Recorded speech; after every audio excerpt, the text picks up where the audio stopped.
The goal of this solo backpacking trip was to explore the Mill Creek Crest Trail, starting from Lambs Canyon where it overlaps with the Great Western Trail. The first couple miles are definitely a steady uphill climb till you get up to a ridgeline, which is where I'm at now. This trail's easier than I remember. Must have a lot to do with the nice, cool evening temperature here. Also a reminder that horses and dogs are not allowed on this section of trail also. But I'm gonna head over here where I remember there being a place for tent camping and see how I go.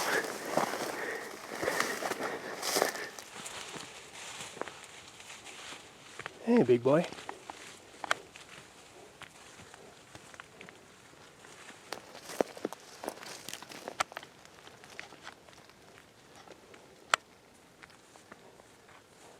Just on the high point above where I'm camped on the saddle by Lambs Canyon.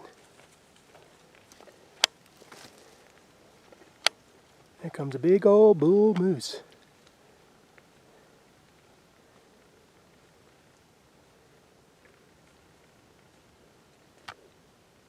Panting loudly too.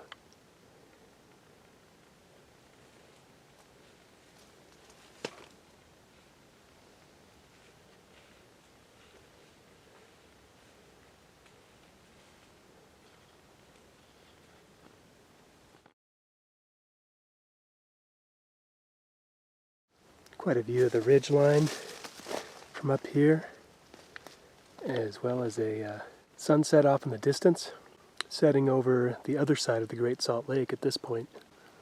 After an overcast day with occasional rain, all day in Park City, it's a real treat to come over the other side of the Wasatch Crest here.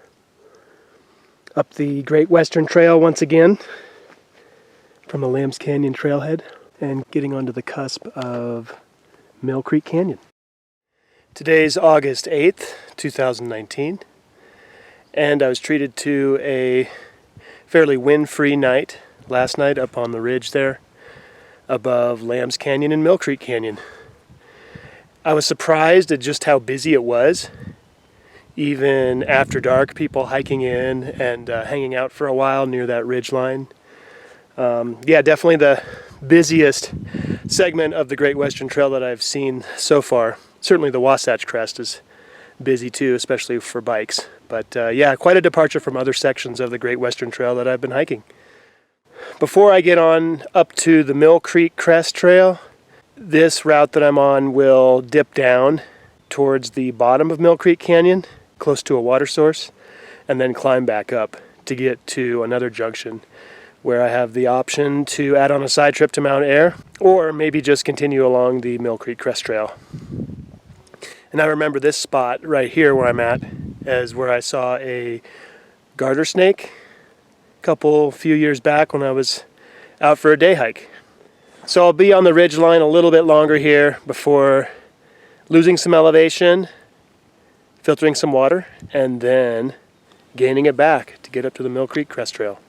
And hopefully Mount Ayr as well. If I include that side trip to Mount Ayr, it totals about 13 miles from where I started last night to where I hope to end up today, down in Salt Lake City. So we'll see how I go.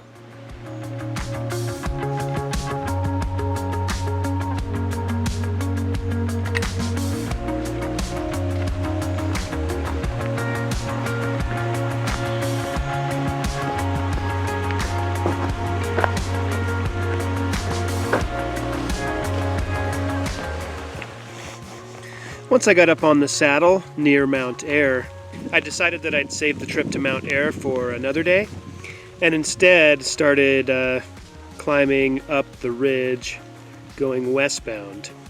And when I got close to the first high point here, it started raining, so at this point I just stopped, had a second cup of coffee and some lunch, and according to the weather forecast, it's supposed to be passing in the next half hour or so. So I'm just going to wait it out, relax here and continue on once the rainstorm is past. Fortunately, I found a nice little, mostly dry spot underneath some trees here, so just enjoying it. Got a bit of a view looking off towards Parley's Canyon as well.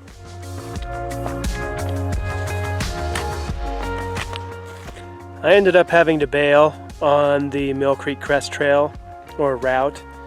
Just got tired of the bushwhacking cross-country type challenge there, so decided that it would be easier to cut my losses and head down Birch Hollow here, where there is a Birch Hollow trail, but it's going to take some more sort of bushwhacking cross-country travel to get there. I can see where it kind of cuts across the hill, so I'm not sure how quickly I'll be able to connect up with it, but I do see where it empties out down there. That might actually be the pipeline trail that is pretty well defined there at the bottom. I did just see a rattlesnake rattling at me before it slithered under a rock. Glad I haven't stepped on any yet, as I've been plowing through the wet foliage after the rain. The silver lining here, though, is that the sun's finally out, so I get a gorgeous view of Mount Raymond and Gobbler's Knob across the way there, as well as the Baker Springs area and Baker Pass that I've enjoyed previously on the ridgeline between Mill Creek Canyon and Big Cottonwood Canyon. So that'll give me a good chance to dry out and make my descent. It continued to be a bushwhack battle until I finally reached the pipeline trail and made it back to pavement. Lucky for me, there was a guy in the parking lot who was heading out down canyon, and I was able to hitch a ride with him and then catch an Uber all the way back to where I left my car in Lambs Canyon. The biggest takeaway for me from this trip is that you can't always trust the lines on the map to be correct and ground tested. And it just goes to show that we don't always get the trip that we want out in the backcountry. So it's good to be flexible and able to play it by ear and adjust accordingly.